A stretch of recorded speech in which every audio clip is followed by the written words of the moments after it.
Welcome to Sri Chakra news బులెటిన్ల ముందుగా headlines.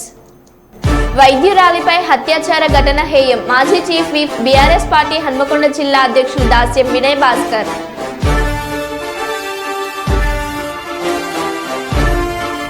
పోరాటం పోయిన ప్రాణం కోసం కాదు, వ్యవస్థలో మార్పు కోసం. బిందు మాధవి మణికర్ణిక యువజన సంఘం ఆధ్వర్యంలో క్యాండిల్ ర్యాలీ.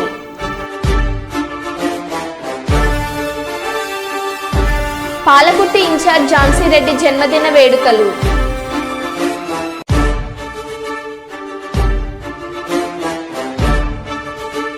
స్టంట్ చేసిన యువకుడు, బైక్ తుక్కు చేసిన స్థానికులు.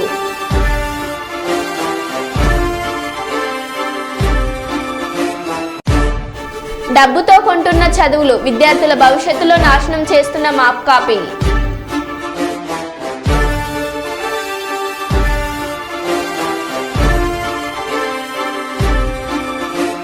ఇక వివరాల్లోకి వెళ్తే, ఆస్ట్రేలియన్ శాస్త్రవేత్త అంతరిక్షం నుంచి 1,28,000 అడుగుల ఎత్తు నుంచి దూకి భూమికి చేరుకున్నాడు. 12,036 కిలోమీటర్ల ప్రయాణాన్ని 4 నిమిషాల 5 సెకండ్లలో పూర్తి చేశాడు. అతను భూమి కదులుతున్నట్లు స్పష్టంగా చూశాడు.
What is he doing? He's spinning, isn't he? Felix has just gone supersonic, but he's lost control.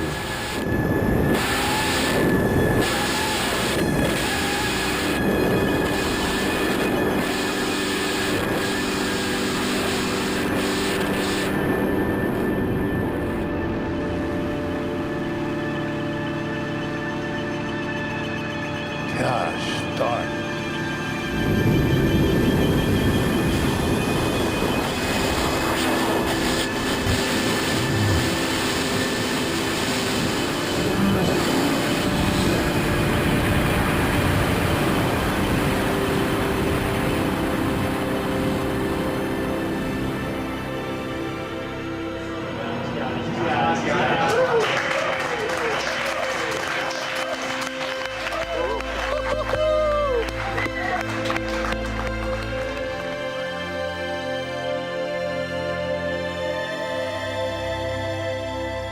One minute and 30 seconds, and stable as a rock.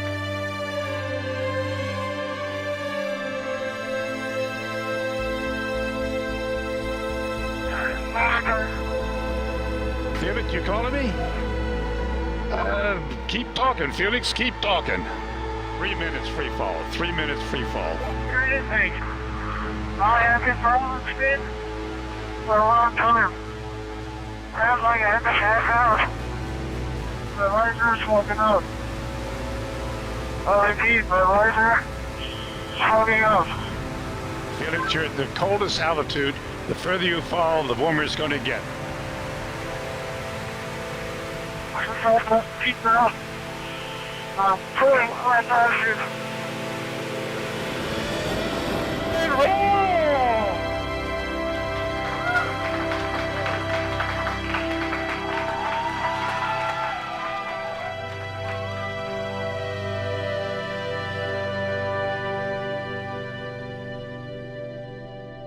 It was really tough. Felix, we're so proud of you. You did absolutely fabulous. Absolutely fabulous. I couldn't have done any better myself.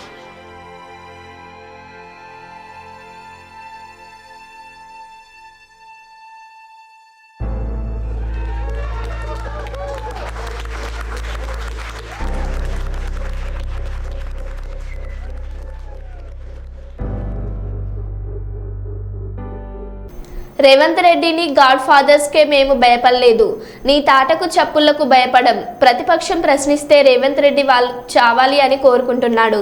Revanth Reddy మేము ఉద్యమం నుండి వచ్చిన వాళ్ళం, రాదన్న తెలంగాణనే సాధించిన వాళ్ళం, నువ్వు bulldoze చేయిస్తే భయపడం. హరీష్ రావు ప్రతిపక్షాన్ని సైద్ధాంతికంగా ఎదుర్కొనలేక ఇవాళ సీఎం రేవంత్ రెడ్డి ప్రశ్నిస్తున్న వాళ్ళను చావాలని కోరుకుంటున్నాడు. ప్రశ్నించిన వాళ్ళను, మేము ఆ రోజు ఉద్యోగాల గురించి మాట్లాడితే చావాలని మాట్లాడిండు, రైతుల రుణమాఫీ మాట్లాడితే చావాలని కోరుకుంటున్నాడు.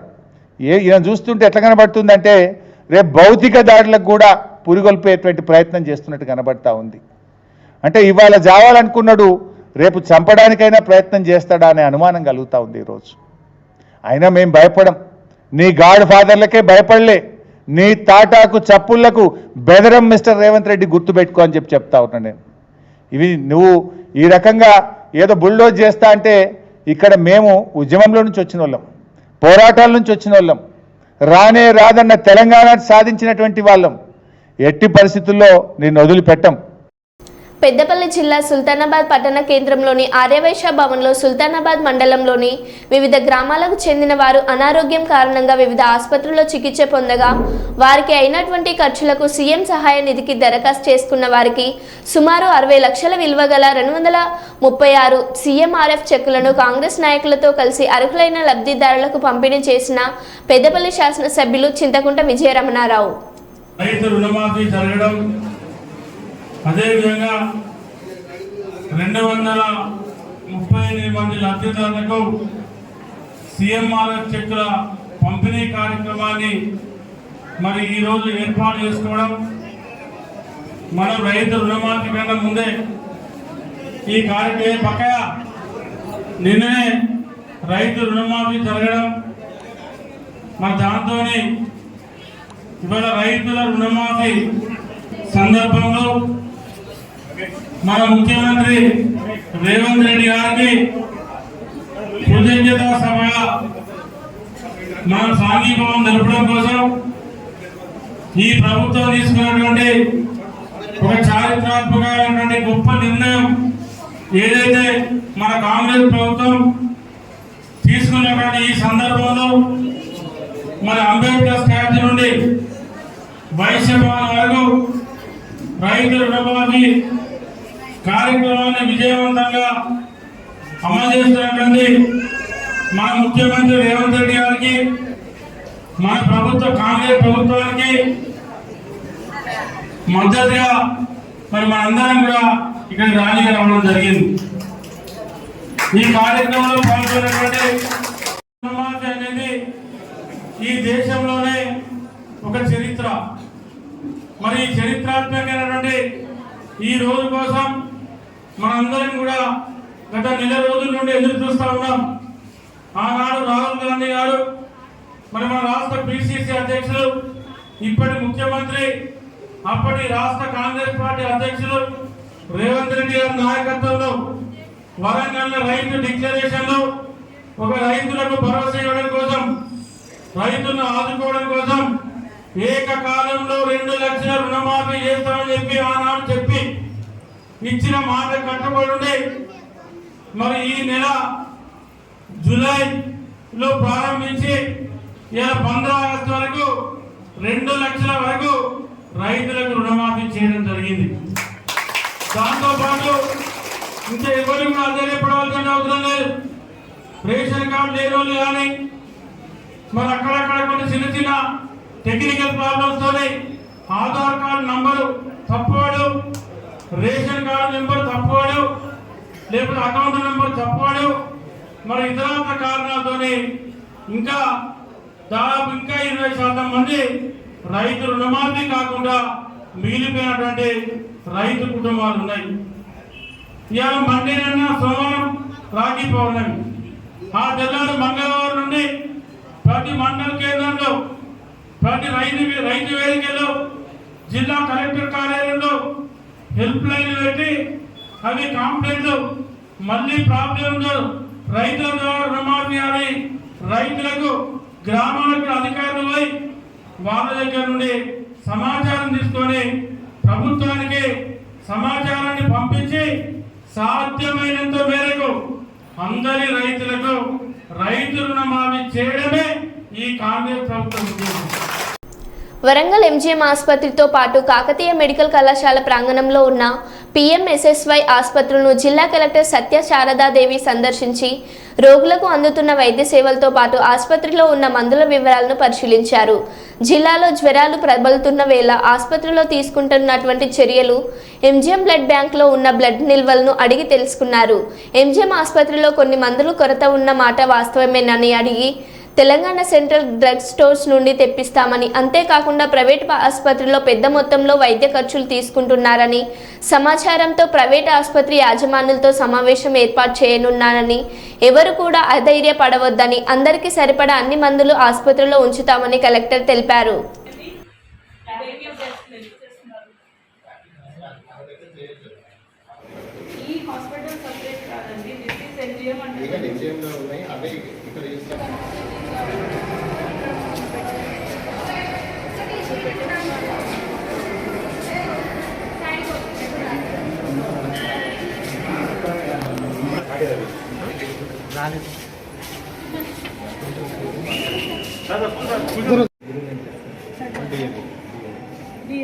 So adi cheppandi, who is the person ante DME. This can be done by end of the day, no? ఏ వింగ్స్ ఇక్కడికి రావాలి. నాకు కామన్ సెన్స్తో థింక్ చేసింది సైకియాట్రీ, ఈ రీసెర్చ్ ల్యాబ్ వచ్చేయచ్చు. But for tuberculosis is related to HIV, they want to remain there, వాళ్ళు అక్కడే ఉంటారు. గవర్నమెంట్ ఆదేశాలు ఫీవర్ రిలేటెడ్ ఇష్యూస్ ఎక్కడెక్కడైతే వరంగల్లో ఎక్కువ ఉన్నాయని మనకు నమోదు అవుతున్నందుకు రావడం జరిగింది. అసలు ఏ ఏరియాస్లో ఫీవర్స్ ఎక్కువ ఉన్నాయి అనేది మనం అనాలిసిస్ చేసుకుంటా బ్లడ్ బ్యాంక్లో ఎంత క్వాంటిటీ ఆఫ్ బ్లడ్ ఉంది, అండ్ దెన్ టెస్ట్లు ఎలా జరుగుతున్నాయి, అండ్ దెన్ ఎక్కడైతే కన్ఫర్మ్ కేసెస్ ఉన్నాయో ట్రీట్మెంట్స్ ఎలా చేస్తున్నాము, వీటికి ఏరియాస్ ఎక్కడెక్కడైతే స్పెసిఫిక్గా ఈ కేసెస్ వస్తున్నాయో ఆ కేసెస్ని ఎలాగా మనము రాకుండా ప్రివెంటివ్ మెజర్స్ తీసుకునేదానికి, ఆ ఏరియాస్ ఎక్కడెక్కడ ఉన్నదనేది ఐడెంటిఫై చేసేదానికి ఒక అనాలిసిస్ గురించి యాజ్ పర్ గవర్నమెంట్ ఇన్స్ట్రక్షన్స్ వచ్చాము. ఇక్కడ వచ్చిన టైంలో పిఎంఎస్ఎస్వై హాస్పిటల్, ఎంజీఎం అనుబంధ hospital in control of Warangal district administration అని చెప్పారు కాబట్టి ఇటు సైడ్ వచ్చి చూడడం జరిగింది. ఇక్కడ కొన్ని state of art facilities already ఉన్నాయి related to cardiology, neurology and renal facility. So ఒక renal facility 14 bedded facility under construction ఉంది. అది ఏ స్టేజ్లో ఉందో ఒకసారి చెక్ చేసుకున్నాము. అది 3-4 డేస్లో అయిపోతుంది అంటున్నారు. అండ్ అపార్ట్ ఫ్రమ్ దిస్ కొన్ని ఎక్విప్మెంట్స్, ఇంపార్టెంట్ ఎక్విప్మెంట్స్ లేవని చెప్తున్నారు. అవి కూడా మేము టీజీఎంఐడిసి దృష్టికి తీసుకొచ్చి అరేంజ్ చేస్తాం. సురంపాలెం గ్రామంలో దళితవాడపై దాడి చేసిన వారిని వెంటనే అరెస్ట్ చేయాలని బహుజన్ సమాజ్ పార్టీ జగ్గంపేట నియోజకవర్గం ఇన్ఛార్జి జుత్తుక నాగేశ్వరరావు అన్నారు. సురపాలెం గ్రామంలో దళిత యువకుడు రోడ్డు మీద నిలబడి ఉండగా కాపు కాలనీ కులానికి చెందిన తోట వెంకన్న అను అతని బైక్ మీద వస్తూ దళిత యువకుడిని ఢీకొట్టాడు. ఎందుకు ఢీకొన్నావని అడిగితే నాకు సమాధానం చెప్తావా, కులం పేరుతో తిట్టి కొట్టినారు. ఈ విషయం మా దళిత యువకుడు తల్లిదండ్రులకు తెలియపరచగా ఎందుకు కొట్టారని తల్లిదండ్రులు అడిగినారు. కులం తక్కువ వాళ్ళు మమ్మల్ని అడుగుతారని చెప్పి సుమారుగా 70 మంది గ్రామంలో పడిపేటపై దాడి చేసినారు. గ్రామంలో ఉన్న సీనియర్ నాయకులు కుంచె రాజా వద్దకు తీసుకువెళ్లగా నేను పిలిచి మాట్లాడతానని చెప్పి ఆయన సమక్షంలోనే సుమారుగా 150 మంది దళితులపై దాడి చేసి వీధుల వెంట పరిగెత్తించారు. దగ్గరున్న పోలీసులు ప్రేక్షక పాత్ర వహించారు. ఇంత దారుణానికి దిగిన కాపులను అదే కులానికి చెందిన కుంచె రాజకొమ్మ కాయడం చూస్తే ఎంత కుల వివక్షత ఉన్నదో అర్థమవుతున్నది. దళితవాడపై దాడి చేసిన వారిని వెంటనే అరెస్ట్ చేయాలి. అలాగే ఎవరు దగ్గరుండి మాపై దాడి చేయించారో వారిపై కూడా SC/ST అట్రాసిటీ కేసులను డిమాండ్ చేశారు.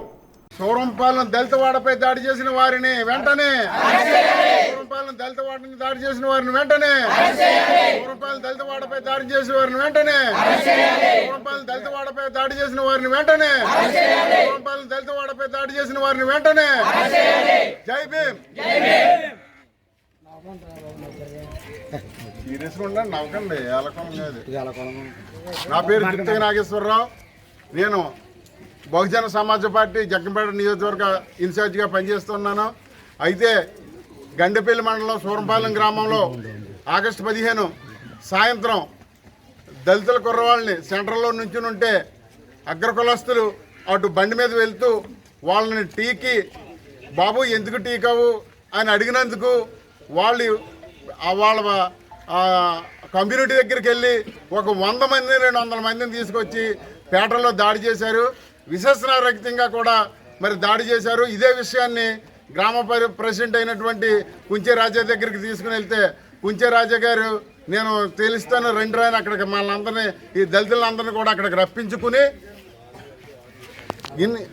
కొంతమంది అలాగే మన దళితులందరినీ అక్కడ రప్పించి అలాగే కాపు వర్గాన్ని కూడా ఎవరికీ తెలియకుండా సీక్రెట్గా కూడా వాళ్ళని రప్పించి ఆ యొక్క సమక్షంలో అంటే రాజాగారి సమక్షంలోనే మళ్ళీ రెండోసారి ఈ దళితులు కొట్టించడం జరిగింది.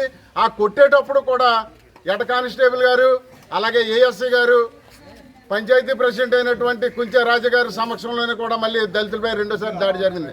అంటే సోదరులారా ఒకసారి ఆలోచించండి, మన దళితుల్ని ఎంత విచక్షణరహితంగా మరి చేస్తున్నారో. ఈరోజు మనం ఎంతో గొప్పగా చెప్పుకున్నటువంటి రాజా గారు అంటే మనందరికి కూడా పెద్ద మన పంచాయతీ ప్రెసిడెంట్ గారని మనం ఎంతో గౌరవిస్తూ ఉంటాం. కానీ ఆయన మనం గౌరవించినట్టుగా మనల్ని మాత్రం వాళ్ళు గౌరవించట్లేదు. ఎందుకంటే మనం ఎప్పుడు కూడా దిగజారిపోయి ఉండాలి. ఎందుకంటే ఆయన ఏ పార్టీ వస్తే ఆ పార్టీలోనే ప్రెసిడెంట్ పదవులు అనుభవిస్తూ ఆ యొక్క గ్రామంలో ఉన్నటువంటి అధికారాన్ని అంతా కూడా సెలవిస్తూ ఉంటాడు. కాబట్టి ఆయనకి నాకు తిరిగిలేదు, ఏ పార్టీ వచ్చినా నాకు భయం లేదు, ఏ పార్టీ వచ్చినా నేను ప్రెసిడెంట్ని అనేటువంటి గర్వంతో మరి యొక్క దళితులని కూడా దగ్గరుండి కొట్టించినట్టు ఘనత సూరంపాలెం గ్రామ పంచాయతీ ప్రెసిడెంట్ రాజా గారి దగ్గర దక్కింది. అలాగే దానిపై కూడా మేము గట్టిగా తీవ్రంగా మరి స్పందిస్తున్నాం. ఆ రాజాగారి మీద కూడా ఇమ్మీడియట్గా ఎస్సీ ఎస్టీ కేసు కట్టాలని, అలాగే అక్కడ ఉన్నటువంటి ప్రత్యక్ష సాక్షులు పోలీసు డిపార్ట్మెంట్ వారు కూడా అక్కడ ప్రత్యక్షంగా చూశారు, వాళ్ళు కూడా సాక్షులుగా మరి ఇందులో ఉండాలని కూడా మేము ఈ సందర్భంగా తెలియజేస్తున్నాను. కాబట్టి ఎవరైతే మా దళితులపై దాడులు చేశారో వారిని వెంటనే అరెస్ట్ చేయాలి. జరిగి 3 రోజులు అవుతున్నా సరే ఇంతవరకు కూడా అరెస్ట్ చూపించలేదు. నిన్న మా వాళ్ళు వచ్చి కొంతమంది నాయకులు ఇక్కడ అడవాడు చేస్తే మేము ఇప్పుడు ఎఫ్ఐఆర్ కడుతున్నామని తెలియజేయడం జరిగింది. గొడవ జరిగిన వెంటనే ఎందుకు ఎఫ్ఐఆర్ ఇవ్వలేదు అంటే వాళ్ళ కూడా ఈ యొక్క ప్రెసిడెంట్లకి వాళ్ళకి లొంగిపోయి వాళ్ళు ఏం చెప్తే దానికే తల ఊపుతున్నారే తప్ప ఇక్కడ దెబ్బలు తిన్నటువంటి దళితులు మాత్రం ఏమాత్రం పట్టించుకున్నటువంటి పాపాన పోలేదు. కాబట్టి దళితులందరూ కూడా ఐక్యమత్యంతో ఏకదాటిగా ఉండి మన సమస్యను మనం పోరాడదాం, మన సమస్యను మనమే పరిష్కరించుకుందాం. ఏ ఒక్క అధికారుల దగ్గరికి, ఏ ఒక్క గ్రామ పెద్దల దగ్గరికి కూడా మనం వెళ్లకుండా మన యొక్క న్యాయాన్ని మనమే కాపాడుకుందామని ఈ సందర్భంగా మీ అందరికీ తెలియజేస్తూ మీరందరూ కూడా ఈ కేసుని ఎట్టు పరిస్థితుల్లో నీరుగార్చకుండా మీరందరూ ఏకమనసుతో ఉండి ఏకత్వంగా మరి మీరందరూ కూడా పోరాడాలని, మీకు ఫుల్ సపోర్ట్గా మేము ఉంటామని, అవసరమైతే మా ప్రాణాలన్నా సరే ఇక్కడ మేము పణంగా పెట్టి మీకోసం పోరాడతామని తెలియజేసుకుంటూ ఈ అవకాశం ఇచ్చినటువంటి ఈ గ్రామ యొక్క దళిత నాయకుల ప్రజలందరూ కూడా నా యొక్క జేబీఎం తెలియజేసుకుంటూ ఉన్నాను. సింహాచలం తొలి పావంచ నుంచి మెట్ల మార్గంలో కొండపైకి వెళ్లి సింహాద్రి అప్పన్నను హోంమంత్రి వంగలపూడి అనిత దర్శించుకున్నారు. కుటుంబ సభ్యులతో అప్పన్నను దర్శించుకున్న హోంమంత్రికి దేవస్థానం అధికారులు, అర్చకులు ఆలయ మర్యాదలతో స్వాగతం పలికారు.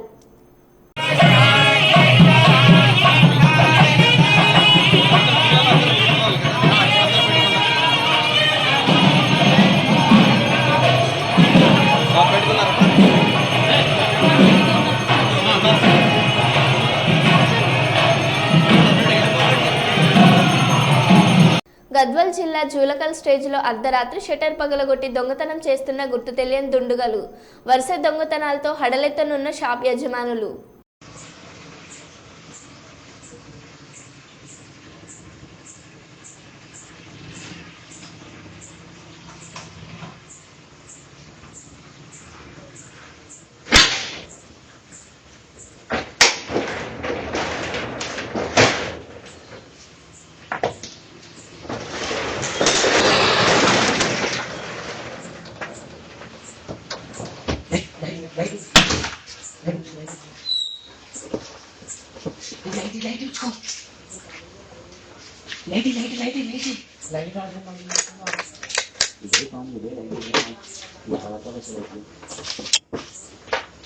Good morning.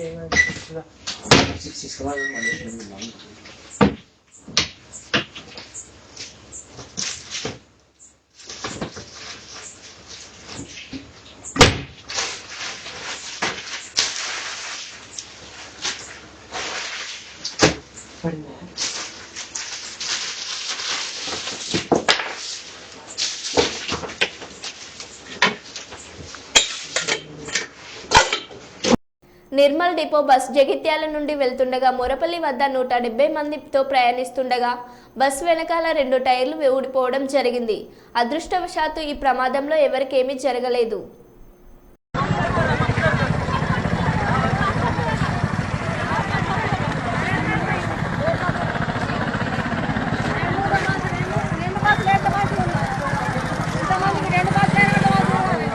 ఇంతమంది ఎక్కుతారు ఒక్క బస్సులో భలే ఎక్కిరిపో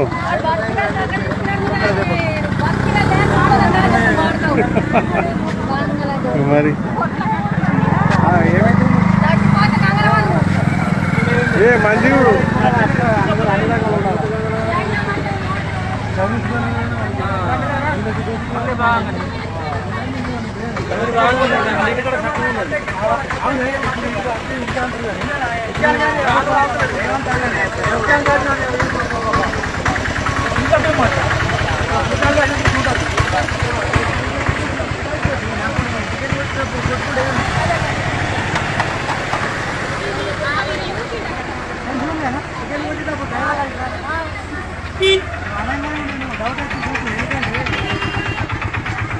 శబరిమల అయ్యప్ప స్వామిని దర్శించుకోవడానికి వెళ్తున్న Punganur MLA Peddireddy Ramachandra Reddy, Rajampet MP Mithun Reddy, Thamballapalle MLA Peddireddy Dwarakanath Reddy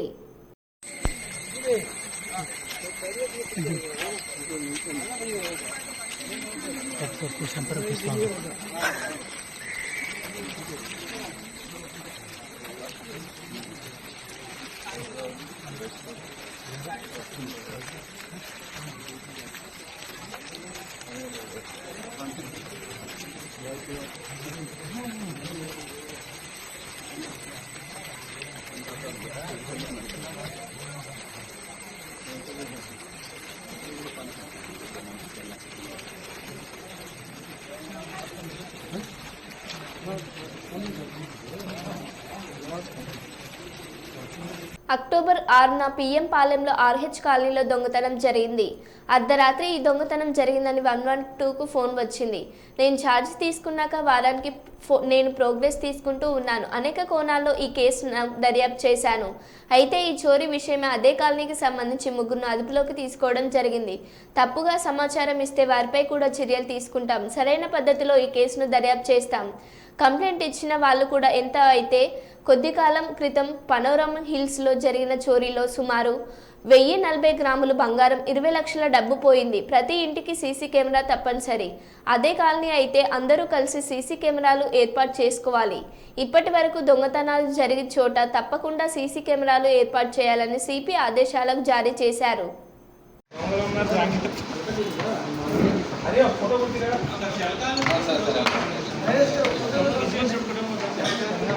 2023 night HB report అయ్యింది.